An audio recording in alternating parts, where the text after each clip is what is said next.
Oke, baik anak-anak Miss kelas 3B, hari ini kita masuk di tema 6 energi dan perubahannya, subtema 1 sumber energi di pembelajaran keempat.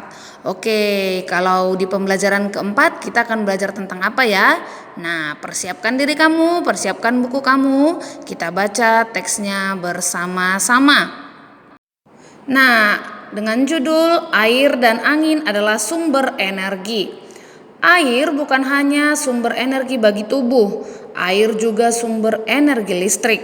Cara memanfaatkannya adalah air ditampung pada sebuah bendungan atau waduk. Lalu, bagaimana air di bendungan dapat menghasilkan energi listrik? Caranya adalah air di bendungan dialirkan. Nah, lihat itu gambar bendungan. Aliran air ini memiliki kekuatan yang disebut energi kinetik.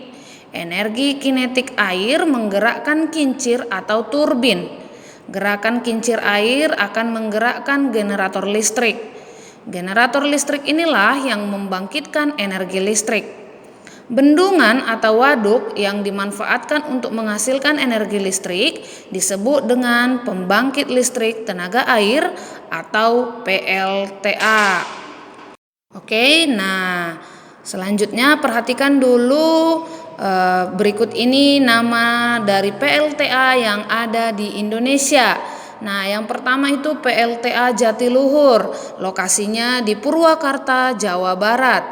Kedua, PLTA Maninjau, lokasinya di Agam, Sumatera Barat. Yang ketiga, PLTA Karangkates, lokasinya di Malang, Jawa Timur. Yang keempat itu PLTA Sigura-gura, terdapat di Simorea, Sumatera Utara. Yang kelima PLTA Musi, lokasinya di Kapahyang, Bengkulu. Dan yang terakhir itu PLTA Gajah Mungkur, lokasinya di Wonogiri, Jawa Tengah. Nah, yang dekat dengan kita itu adalah PLTA Sigura-gura yang nomor 4, lokasinya itu di Simorea, Sumatera Utara. Nah, ini bisa dekat dari Porsea, bisa juga dekat dari Aek Kanopan. Nanti kamu kapan-kapan boleh main ke sini. Nah, ini adalah gambar dari PLTA Sigura-gura. Nah, inilah adalah bentuk bendungannya. Itu ada 3 pintu. Nah, yang pertama itu bisa nanti kita tutup, lalu bisa kita buka untuk mengalirkan airnya. Inilah yang membangkitkan atau tenaga pembangkit listrik untuk semua daerah yang dekat dengan kita di Sumatera Utara. Nah, ini PLTA Musi. Ya, beda-beda bentuk bendungannya, Nak, macam-macam kan? Tadi bulat. Nah, sekarang ini ada tinggi dan persegi panjang. Ini juga bulat lagi PLTA Jatiluhur. Nah, itu adalah gambar-gambarnya. Nah, sumber energi lainnya adalah udara. Di dalam udara terdapat oksigen. Oksigen penting bagi kelangsungan hidup manusia. Manusia bernafas menghirup oksigen. Udara bukan hanya sumber energi bagi tubuh. Udara juga dapat dimanfaatkan sebagai energi listrik. Udara yang bergerak disebut bayu atau angin. Nah, bahasa yang lain dari udara adalah bayu atau angin. Oke. Nah, selanjutnya kita baca teksnya lagi. Bayu atau angin memiliki energi kinetik. Energi kinetik inilah yang dapat menggerakkan kincir. Kincir angin dapat menggerakkan generator listrik. Generator listrik akan membangkitkan energi listrik. Pembangkit listrik tenaga bayu atau PLTB terbesar di Indonesia terdapat di Sidrap, Sulawesi Selatan. Nah, perhatikan itu ada kincir anginnya, gambar yang di samping teksmu ya. Nah, katanya tadi PLTB terbesar atau pembangkit listrik tenaga bayu terbesar di Indonesia terdapat di Sidrap, Sulawesi Selatan. Nah, itu adalah bentuk kincir angin atau energi kinetik yang dihasilkan oleh bayu atau angin. Nah, ini namanya kincir angin nih. Jadi, kalau kamu melihat seperti ini, namanya ini kincir angin. Kamu juga sering kan buat mainan seperti ini.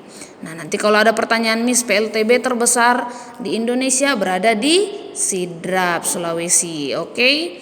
Nah, selanjutnya perhatikan huruf-huruf pada kotak berikut. Temukan 8 kata tersembunyi di dalam kotak. Kata-kata tersebut terdapat pada bacaan sebelumnya. Cari secara mendatar, menurun, atau diagonal atau miring. Berikan tanda jika sudah menemukan. Nah, di sini Miss bantu. Kamu perhatikan dulu puzzle huruf berikut ini.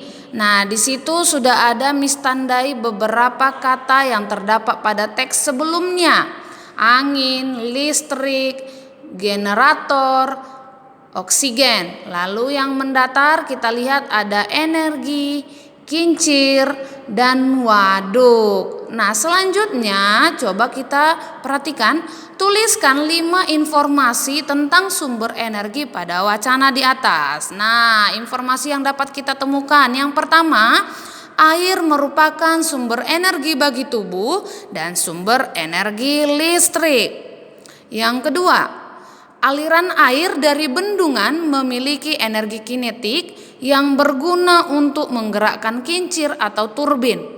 Yang ketiga, bendungan atau waduk dimanfaatkan untuk menghasilkan energi listrik yang disebut dengan pembangkit listrik tenaga air atau PLTA.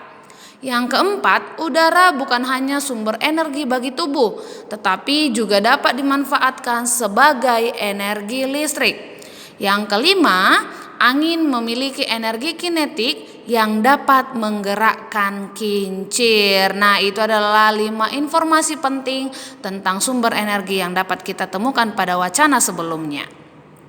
Nah, kita wajib menjaga dan melestarikan lingkungan karena lingkungan adalah tempat hidup. Lingkungan memberi sumber energi untuk kita, namun energi tersebut terbatas persediaannya. Apa yang harus kita lakukan sebagai bagian dari lingkungan untuk menghemat energi? Nah, apa saja yang dapat kamu lakukan untuk menghemat energi? Oke. Seperti yang kita pelajari sebelumnya, tidak membuang air, memanfaatkan air secukupnya, ya kan? Nah, demikian untuk video pembelajaran kita di pembelajaran keempat. Selanjutnya kita akan masuk ke pembelajaran kelima. Tapi di pembelajaran 4 ingat tugasmu, nanti akan Miss berikan apa aja tugasmu untuk pembelajaran keempat. Oke, siapkan kembali bukumu. Kita akan masuk ke pembelajaran kelima. Tugas kamu ingat ya nak, kerjakan secara mandiri. Oke, kita kembali ke tema 6, energi dan perubahannya, subtema 1, sumber energi di pembelajaran kelima. Oke, kalau tadi di pembelajaran keempat kita belajar tentang energi kinetik, nah di pembelajaran 5 kita akan belajar apa ya? Hari ini Siti pulang sekolah dijemput ibu. Mereka pulang naik angkutan umum. Siti senang pulang bersama ibu. Tiba-tiba mobil atau angkutan umum yang mereka tumpangi mogok. Ternyata mobil itu kehabisan bahan bakar. Para penumpang terpaksa turun. Mereka mencari kendaraan lain. Begitu pula dengan Siti dan ibunya. Setelah naik kendaraan lain, Siti dan ibunya bercakap-cakap. Nah, bagaimana percakapan mereka? Ayo kita baca bersama-sama. Siti berkata, "Bu, mengapa ya angkot tadi mogok?" Lalu ibunya menjawab, "Sebab bensinnya habis. Kalau bensinnya habis, mesinnya tidak dapat hidup. Akibatnya mobil tersebut akan mogok." "Berarti bensin sumber energi mobil ya ibu?" kata Siti. "Benar nak, bensin adalah salah satu jenis bahan bakar minyak untuk kendaraan." "Bahan bakar minyak terbuat dari apa ibu?" kata Siti. "Bahan bakar minyak atau kita sebut dengan BBM berasal dari fosil hewan. Fosil hewan adalah hewan yang mati dan tertimbun di dalam tanah jutaan tahun yang lalu." "Berarti sulit ya Bu untuk memperoleh BBM tersebut?" "Iya nak, butuh waktu yang sangat lama." "Apakah BBM hanya untuk menghidupkan kendaraan Bu?" kata Siti kembali. "Oh tidak, BBM itu bukan hanya untuk kendaraan. BBM juga dapat digunakan di dapur untuk menyalakan kompor, di pabrik untuk menghidupkan mesin-mesin pabrik. Jadi di mana saja BBM banyak digunakan," kata ibunya. Lalu kembali Siti berkata, "Lama-kelamaan dapat habis ya Bu?" "Betul nak, oleh karena itu kita harus menghemat penggunaan BBM. Mengapa? karena cadangan BBM di bumi semakin sedikit. Oh, begitu ya, Bu. Iya, Nak. Wah, kita sudah sampai. Ayo siap-siap turun. Nah, itu adalah percakapan Siti dan Ibu. Nah, informasi yang dapat kita temukan dari percakapan mereka adalah yang pertama, bensin adalah salah satu jenis bahan bakar minyak untuk kendaraan. Kedua, bahan bakar minyak atau BBM berasal dari fosil hewan yang sudah mati jutaan tahun yang lalu. Ketiga, BBM dapat digunakan untuk kendaraan, menyalakan kompor dan menghidupkan mesin-mesin pabrik. Yang keempat, kita harus menghemat penggunaan BBM karena cadangan BBM di bumi semakin sedikit. Berdasarkan percakapan di atas, kita dapat mengetahui tentang BBM. Untuk menghasilkan BBM membutuhkan waktu yang lama. Penduduk dunia semakin padat sehingga kebutuhan terhadap BBM semakin banyak. BBM dipakai setiap hari oleh manusia. Untuk menghasilkannya dibutuhkan waktu jutaan tahun. Itulah sebabnya kita berkewajiban untuk melakukan penghematan BBM agar tidak cepat habis. Nah, bagaimana cara menghemat BBM yang baik?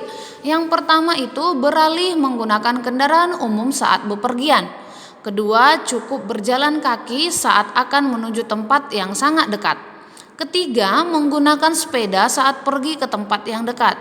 Yang keempat, mengurangi penggunaan BBM dengan menggunakan energi alternatif. Dan yang kelima, menggunakan BBM dengan bijak dan sesuai dengan kebutuhan kita. Oke, demikian untuk pembelajaran kita yang kelima. Apa nanti tugasmu akan Miss buat di grup WA. Kamu baca ini secara baik-baik. Kerjakan tugasmu secara mandiri ya, Nak. Semangat, bye-bye.